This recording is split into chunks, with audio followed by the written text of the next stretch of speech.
Right after I bought a house with a garden, my husband Justin and his mom, Linda, both grinning, told me my in-laws would be moving in with us. They said if I didn't like it, Justin would divorce me. If Linda came, her mean daughter would surely follow. They knew I hated this, but did it anyway. The daily harassment would continue even in the new house. I shuddered at the thought and said, "No, I don't want to live with you." Linda looked at me, raising her eyebrows. She pulled out divorce papers, already signed by Justin. She only cared about getting the house. Their plan had worked, which was terrifying. I struggled to hold back my laughter. Seeing me tremble with my head down, Linda looked victorious. I quietly signed the divorce papers, packed my things, and left the house I dreaded. On moving day, my ex-mother-in-law bombarded me with calls. "Have you realized yet?" she demanded, asking to meet and talk. That was exactly what I wanted. I would meet her and end this myself. I prepared for the final confrontation and headed to face them. My name is Julie. I work at an advertising agency. My husband Larry was introduced to me by Eric, a manager at a newspaper company. I couldn't refuse Eric's offer because I was in a weak position. I was 31 at the time, and after 5 months of dating, I married Larry due to his persistence. I ended up regretting this decision at such an important moment. I think my ex-mother-in-law, Olivia, planned to deceive me from the start. She seemed gentle and kind, but her attitude changed as soon as I married Larry. She dropped the mask of a reasonable older woman and showed her true colors as a cruel mother-in-law. "Hey Julie, what are you doing? I told you to weed the garden after cleaning the dishes." Not a day passed without her shrill voice echoing through the house. I felt exhausted every day. I could barely manage a sigh in response. After the wedding, I agreed to live with my in-laws because Larry insisted.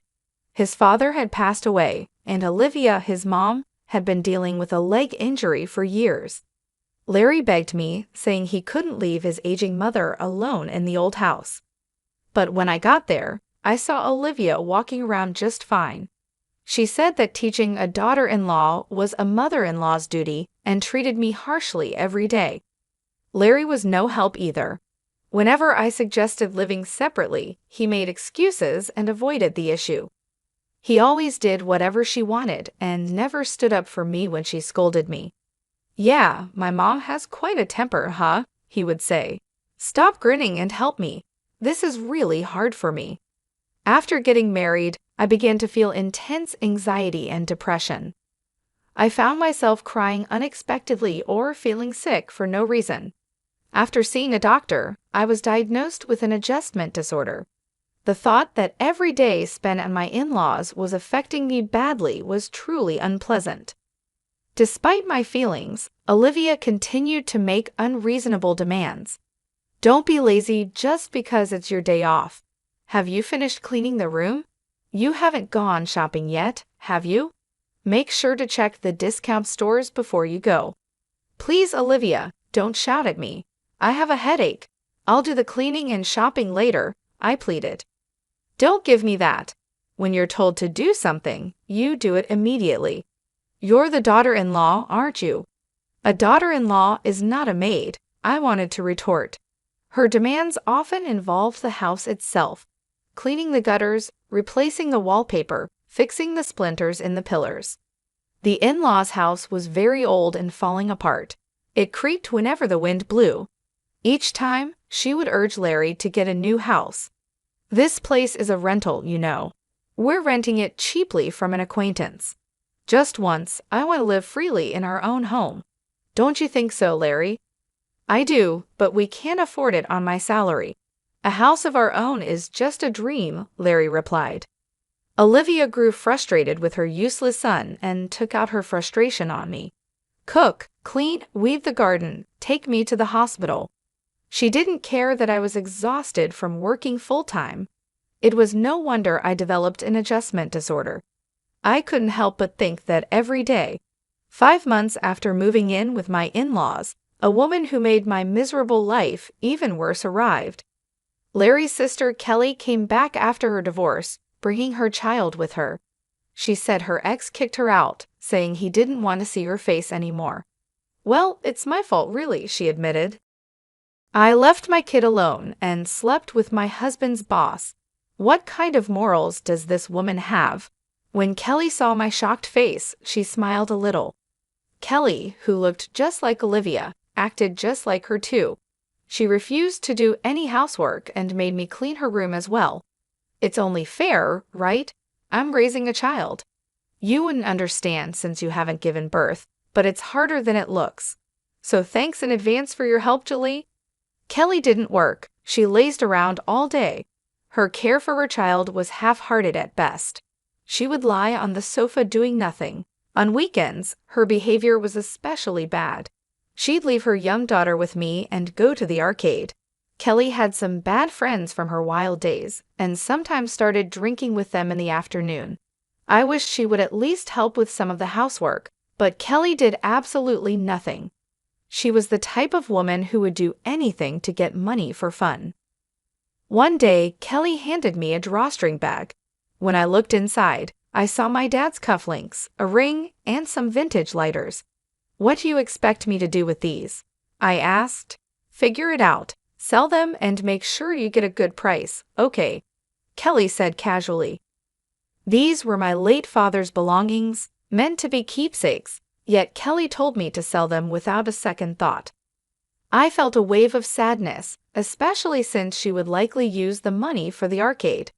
Unable to bring myself to do it, I explained the situation and handed the bag over to Larry. I don't know what he did with his father's keepsakes, and frankly, I don't want to know.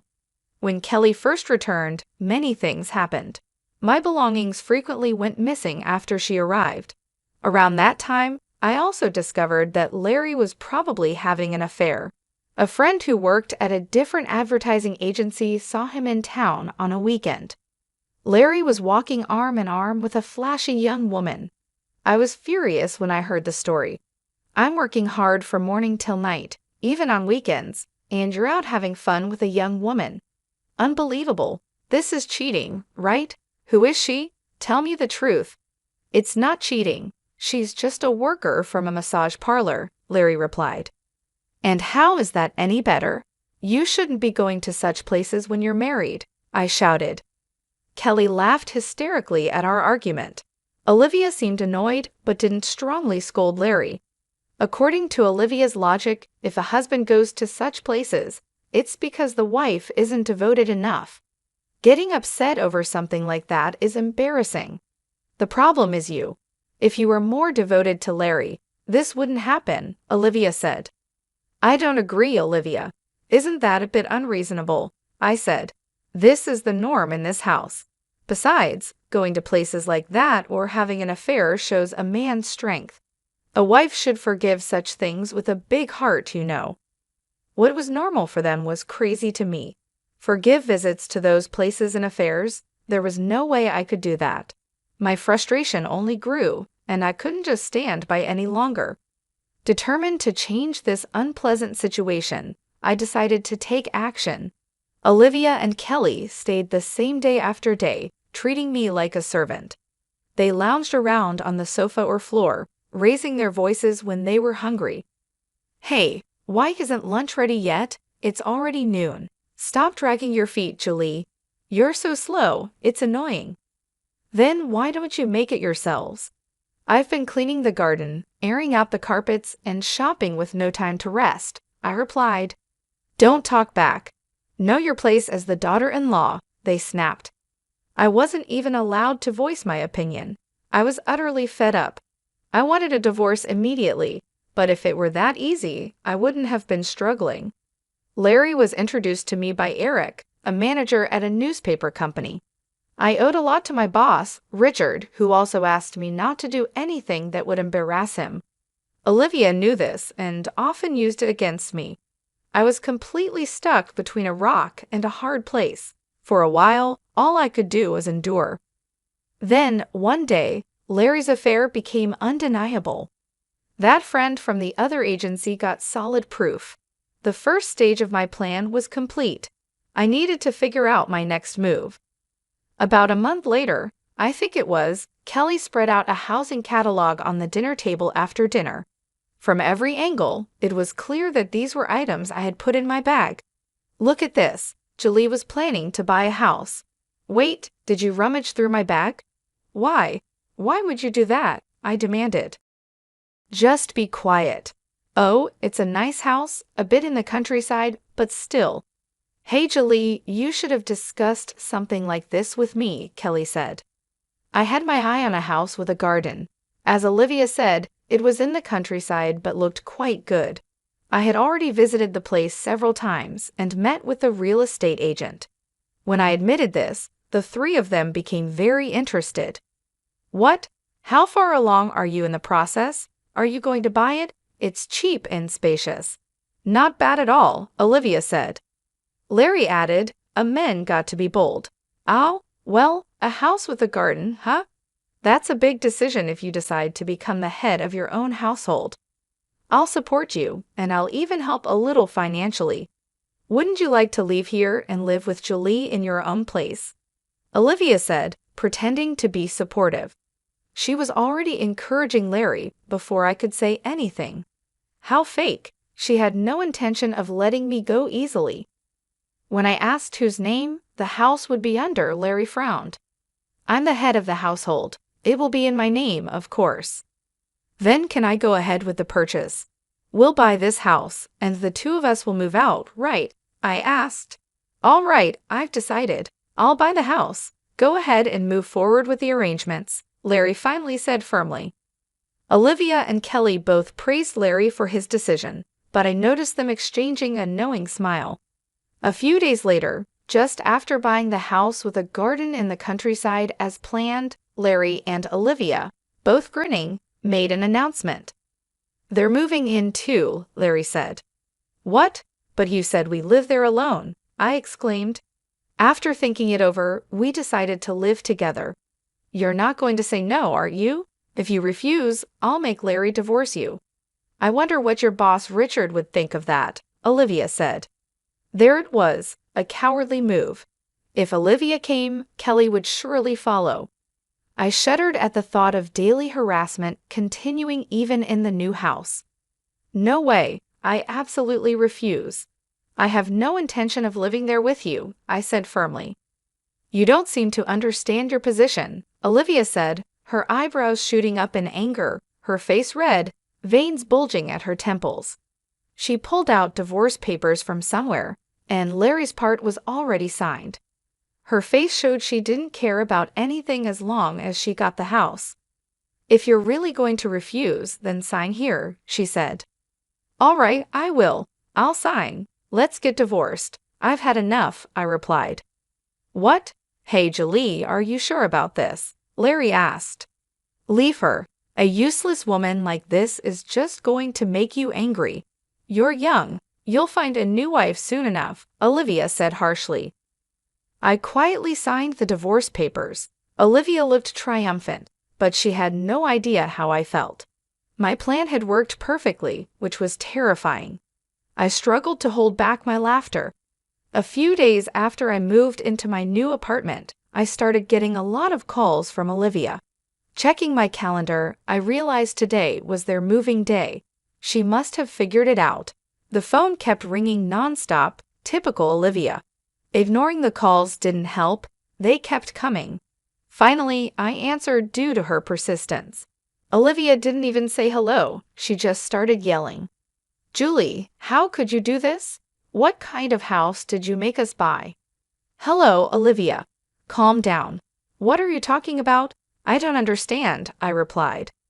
Don't play dumb. This house, you knew it was defective when you bought it, didn't you? Didn't you? She screamed. That's right. The house I chose had problems. The ground was unstable, causing the land to sink. Even a new house could have doors and windows that wouldn't close properly after a few years. There were old mining tunnels nearby that caused these issues. The locals knew about this and built their houses on stable land. Only clueless newcomers fell into this trap. I used this problem-ridden house to trick those three. It was tough to find a reasonably priced defective house, even with the help of a real estate agent. I'd also made sure Kelly would steal the real estate catalog from my bag. I had deliberately left my bag in an easy-to-steal place. They fell right into the trap and moved in. It was hard to keep from laughing when I signed the divorce papers. I wanted to tell them everything, but I couldn't. I played dumb. A defective house? That can't be right. There must be some mistake, I said, feigning innocence. What is with that attitude? So fake, just come over here, Olivia demanded. No, honestly, I don't ever want to see you again, I replied firmly. What? What did you say? She yelled. There was no way I wanted to see that unreasonable family again. I told her I wouldn't meet them even if they paid me. Then Larry took over after she clicked her tongue. Julie, please think about our situation a little, Larry said. I could say the same to you, Larry. Did you ever think about my feelings? No, you didn't. I was always isolated, I retorted. I'm sorry. I'll apologize. Just tell me where you moved to, he pleaded. Why would I tell you that? If you showed up, I'd have to move again. I want to cut all ties with you, I said. The conversation went nowhere. Eventually, Olivia and the others started making even more outrageous claims. They said the divorce was invalid and that we were still family. I had 2 colleagues sign as witnesses and submitted the divorce papers to the city hall. They are valid, and there's no way it's invalid. How unreasonable can they be? Anyway, they kept insisting, just meet with us once, Julie. We need to settle this properly. Olivia and Larry were determined to meet and talk. I knew they would keep calling if I kept refusing. I had no choice but to meet them to put an end to it myself. Fine, I'll meet with you once, I said. Thank you, I owe you one, Larry replied. But I'll choose the time and place, okay? I couldn't risk being ambushed or followed. I needed to stay in control to ensure my safety. After making careful plans, I arranged to meet the 3 of them at a cafe. I arrived at the cafe 15 minutes late. Olivia and Kelly were already furious from waiting. Larry had a strained smile on his face. As expected, they were predictable. How dare you keep your elders waiting? It's so disrespectful, Olivia shouted. I don't want to hear about respect from you. So what do you want? I replied. What's with that attitude? It's infuriating. We're stuck with a defective house because of you. Take responsibility, Kelly chimed in. I told you, I don't know anything about that. You decided to move in on your own, didn't you? I responded. Olivia faltered, unable to deny that she and Kelly had willingly moved into the defective house. Their previous home was being renovated, so the only place they had to live was the defective house. If you're done, I have something to say. Olivia, I will be suing you for damages. Prepare yourself, I said. What? Damages? Suing? Why? What did I ever do to you? Tell me clearly, Olivia demanded. You mentally tormented me to the point of developing an adjustment disorder, I said, showing them a copy of my medical diagnosis. The 3 of them stared at it intently.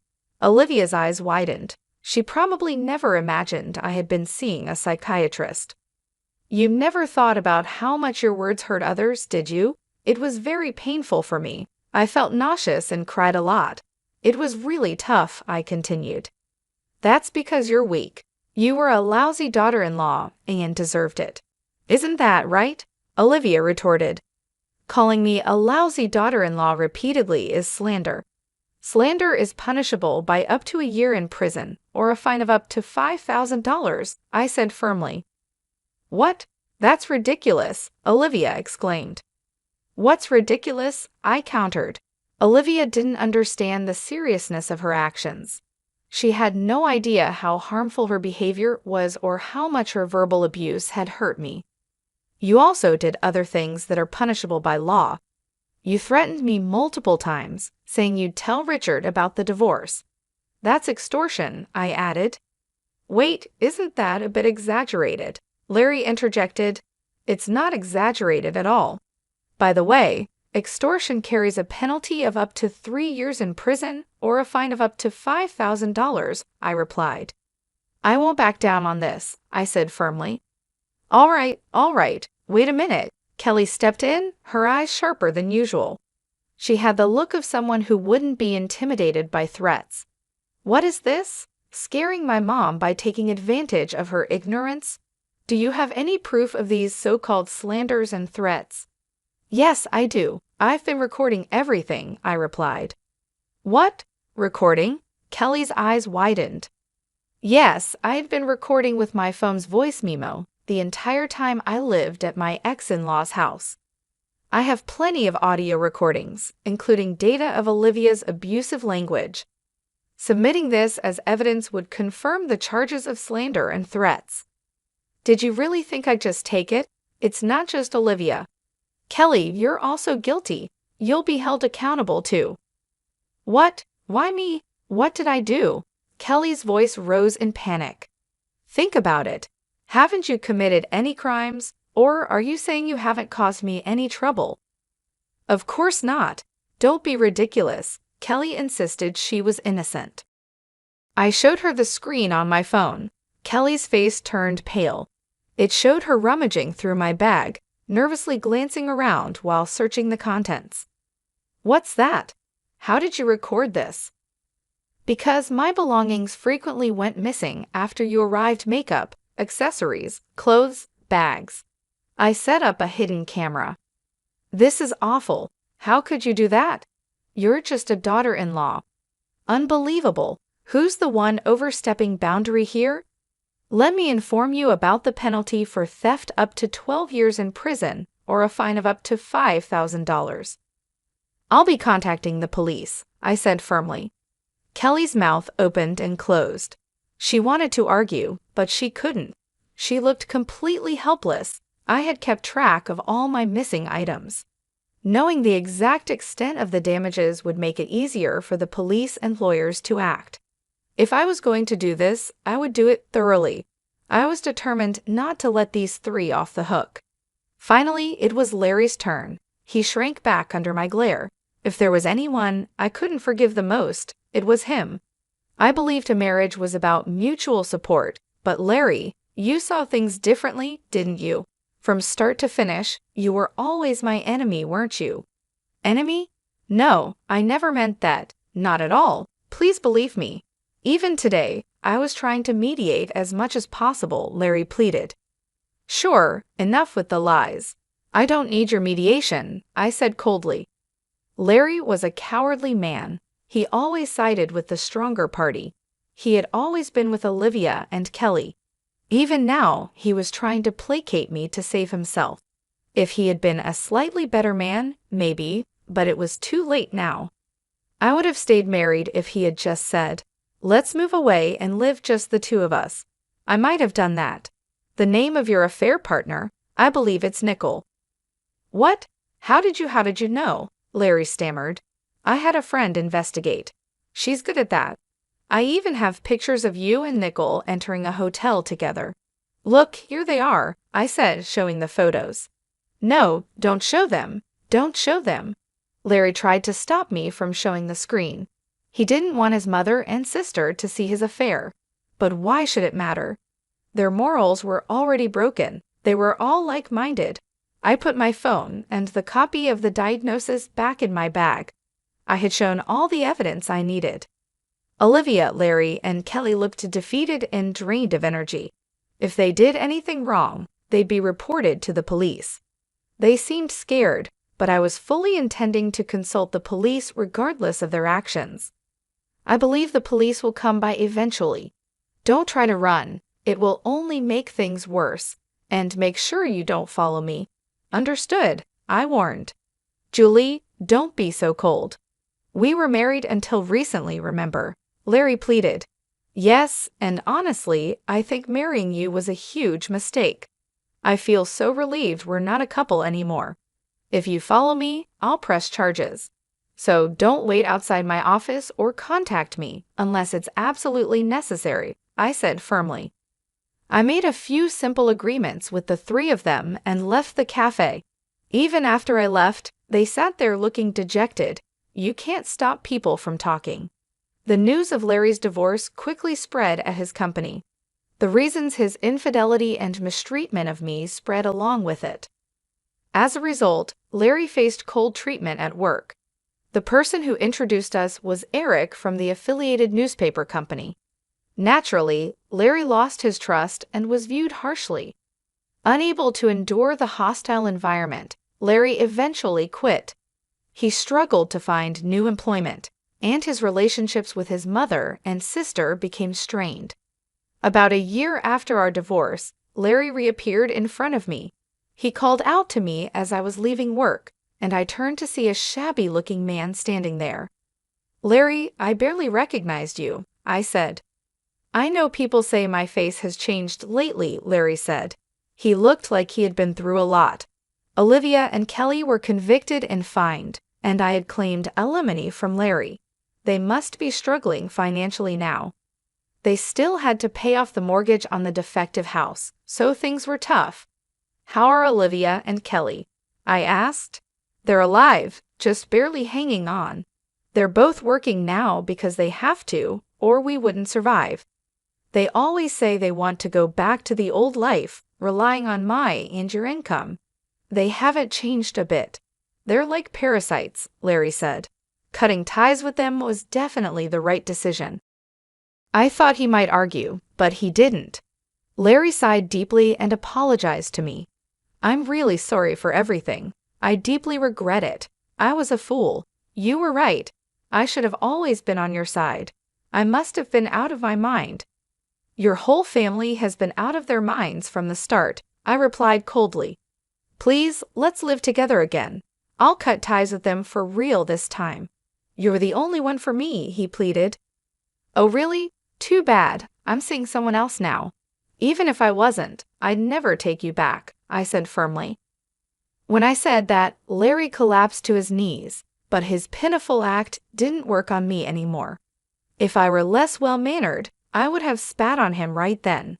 I left him there and went home. He never contacted me again. The real estate agent who helped me told me that Olivia, Larry, and Kelly's lives had fallen apart. They blamed each other for their poverty, which worsened their relationships. Neighbors heard shouting and glass breaking from their house almost every night. They berated and tormented each other but couldn't break free. It was nothing short of hell. They were quite isolated in the community, with no one wanting to interact with them. Eventually, they will likely sell their unsellable house for next to nothing and end up homeless with just their debts. I can clearly imagine the three of them huddled together, cursing each other under the cold sky. One day, I'd like to see their miserable state when they've hit rock bottom. Meanwhile, I'm living a happy life that feels almost unreal. It's all thanks to my new partner, the one I mentioned to Larry. He's a successful salesperson at a big trading company, a mature man with a gentle nature who respects others. He's also divorced, like me. We're planning a small wedding soon. My first marriage was a really bitter experience. Even now, I sometimes tear up when I remember the hardships. But even during those times, I feel warmth and comfort when I lean on him. This is where I belong.